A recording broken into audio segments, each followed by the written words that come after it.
I'm an American, and I went off the deep end. Ed Kemper has been serving a life sentence in this California prison since 1973, when, at the age of 24, he murdered his mother, then called police and confessed to having dismembered college co-eds for 2 years, as well as cannibalizing and raping their headless bodies.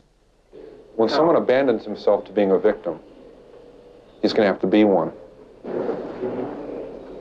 With an IQ of 136, Kemper is now the prison's best reader of books for the blind.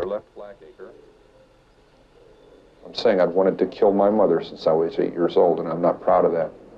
It started with surrogates at a non-human level. Physical objects, my possessions, other people's, destruction of things that are cared about, and then destruction of things that are living on a lower level, small animals, insects, animals, and then finally people. It started coming to a head again, so I went back down. I ran away back down there. And then a month later, I'm up living with my grandparents in the mountains, and 10 months later, I murdered them. It made it worse to be on top of a mountain. I was literally on top of a mountain when it happened. And I sensed everybody in the world just stopping what they were doing, turning around, saw what I did, and are coming to get me. And I knew I was paranoid at that moment. I knew anybody that came up there and gave me a funny look or a fishy eye or quizzical look, I'd have blown their brains out thinking they were coming to get me. And if it had been in a city, I would have been a mass murderer at age 15. I would have killed until they gunned me down. I wouldn't have been able to reason my way out of it. I was scared to death, and I was violent. I felt my back hit that wall. I was the rabbit that always ran, that always backed away, always burned his bridges. And suddenly there weren't any more, and my back hit that wall, and I came out screaming and kicking and shooting. He was released to the one person that authorities at the state mental hospital recommended he never see again. I got paroled to my mother. Atascadero decided that I didn't never need to talk to her again at all.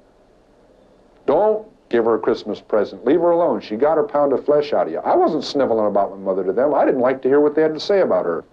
She went through 3 husbands like a hot knife through butter. 4 months after I was out, I was back into the fantasy bag. My first date was an absolute disaster. It wasn't her fault. You know? And I didn't blame her even then. I'm saying it was a terrible tragedy, but boy, she didn't ever talk to me again. It was awful. It wasn't sexual or grabbing at her or nothing. I was just such a dork, taking her to a John Wayne movie and Denny's. It's terrible. I'd never been on a date. At 16, that was cool, you know. I'd never been on a date, you know. I was locked up since I was 15. But I can't tell her that. Oh, gee, don't mind me. You know, she kind of got hung up on my looks or whatever. You know, I mean, she's a gorgeous young lady. Pure class, and she saw something there that I guess wasn't there, and boy, she found out quick. Taking elaborate precautions, he drove around universities and picked up hitchhiking co-eds while wearing these glasses. Yeah. These are the ones. Now, would you get in the car with this man? Huh?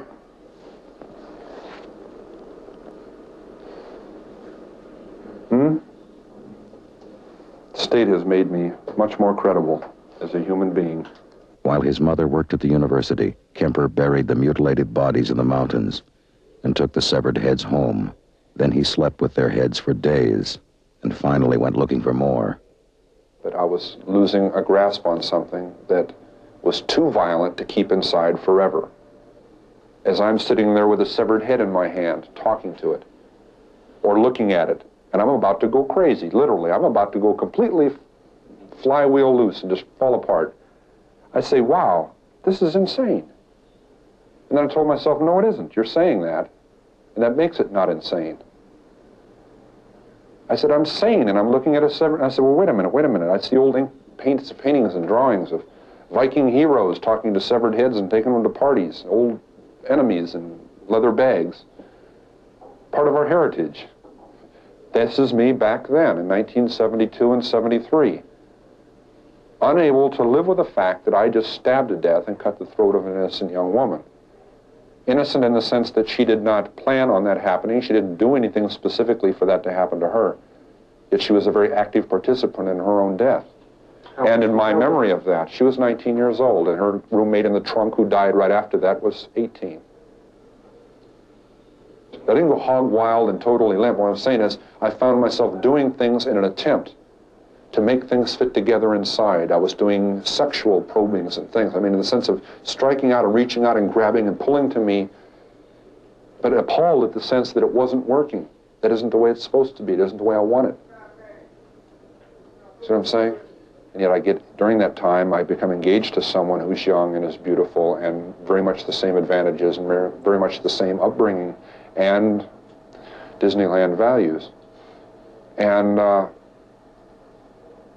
she's very much the reason I surrendered. I picked up two girls who were so much like the first two, it was unbelievable. Almost identical circumstances. And I let them go. Everything went towards killing them, and I didn't. But I'm saying, wow, it's uncanny. It was almost like it was meant to be that way. And I said, wow, this got to stop. And I let them out. They never even knew what was going on. I let them out. I would have gotten away with those two being murdered. I said, no, it's got to stop. And a week later, I murdered my mother. Went back to Santa Cruz and killed her. He killed her with a hammer in her sleep, cut off her head and hands, but then put her vocal cords in the garbage disposal and threw darts at her severed head. I am an American, and I killed Americans. I am a human being, and I killed human beings. And I did it in my society.